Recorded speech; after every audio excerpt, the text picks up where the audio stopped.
ప్రజలు ఏమనుకుంటున్నారు అనేది మీరు చెప్తానంటున్నారు. పిఠాపురం ప్రజలు ప్రస్తుతం ఏమనుకుంటున్నారు? పవన్ కళ్యాణ్ గారు ఎమ్మెల్యే అయ్యారు, డిప్యూటీ సీఎం అయ్యారు, ఒకసారి ఛాన్స్ ఇవ్వమన్నారు, గెలిపిమ్మన్నారు, అవకాశం ఇచ్చేశారు, అన్ని ఆయనకు కావాల్సిన 21కి 21 కైవసం చేసేసారు.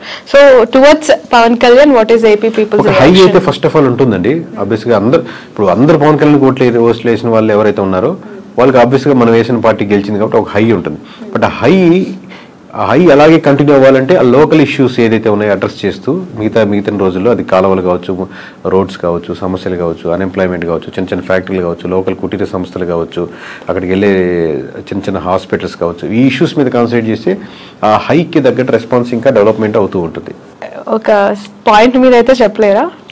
అదేనండి, అది కంట్రీ చేయాలి. ఇప్పుడే కదా స్టార్టింగ్, ఇంకా కంట్రీ చేయగలిగితే దాన్ని ఉంటుంది. కానీ ఆ హై మటుకు ఉంటుంది అంటున్నాను. మిగతా నియోజకవర్గాల్లో లేని హై పిఠాపురంలో ఉన్న వాళ్ళకి హై వస్తుంది. ఎందుకంటే మనం వేసిన గెలిచాడరా, మనం అంటే మొత్తం రాష్ట్ర వ్యాప్తంగా ఇచ్చారు. ఇప్పుడు మాకు తెలుస్తుంటుంది కాబట్టి లోకల్గా వాళ్ళు గెలుస్తారా, ఓడతారా, మెజారిటీ ఎంత 10,000 20,000 ఇంత హైతో చూశారు కాబట్టి రిజల్ట్ రాగానే ఆ హై కంటిన్యూ అవుద్ది. బట్ హై కంటిన్యూ అలాగే అవ్వాలి అంటే మీరు ఇష్యూస్ మీదే ఐడెంటిఫై చేసి వర్క్ చేయాలి. ఓకే సార్, మీకు ప్రెషర్ ఎంతవరకు ఉంటుంది ఈ సర్వీస్ అని చేస్తూ ఉన్నప్పుడు? ఎందుకనంటే ఒక ఇంటర్వ్యూ చేస్తే మాలాంటి వాళ్ళ మీదనే బురద జల్లే ప్రజలు, లేదంటే అలాంటి పీపుల్ మనం సొసైటీలో యాజ్ ఆఫ్ చూస్తూ ఉన్నాం. ఇంకా మీరు బియాండ్ దట్ ఒక పార్టీకి మీరు చేస్తూ గెలుస్తుంది, ఓడిపోతుందని మీరు ప్రెషర్ ఉంటుందండి. ప్రెషర్ ఆబ్వియస్లీ చాలా ఉంటుంది. దాంట్లో నేను లేదు అని ఎట్లా ఓవర్కమ్ అవుతారు అంటే ఒకరు బెదిరించే వాళ్ళు ఉంటారు, లేదా ఇట్లా చెప్పమని అనే వాళ్ళు ఉంటారు, లేకపోతే వాళ్ళు ఇలా తమ్ముడు పోయాలని ఉంటారు, లేకపోతే బాగా వీరాభిమానులు ఉంటారు, ఏమన్నా చేసేస్తాం నీకోసం బాగుంటారని ఉంటారు. బట్ నేను మోస్ట్లీ నేను పరంగా కానీ నా నేను ట్రై చేసాను మనం వీటికన్నిటికీ దూరంగా ఉందాం, మన పని మనం చేసుకుంటూ వెళ్దాం అని ట్రై చేస్తుంటాం. కానీ ప్రెషర్ అయితే విపరీతంగానే ఉంటుంది. లిక్కర్ పాలసీ ఇంపాక్ట్ ఎంత ఉందండి? ఆ గవర్నమెంట్ ఓడగొట్టడానికి ఈ గవర్నమెంట్ గెలిపించడానికి అది మేజర్ ఇంపాక్ట్ అంటారా?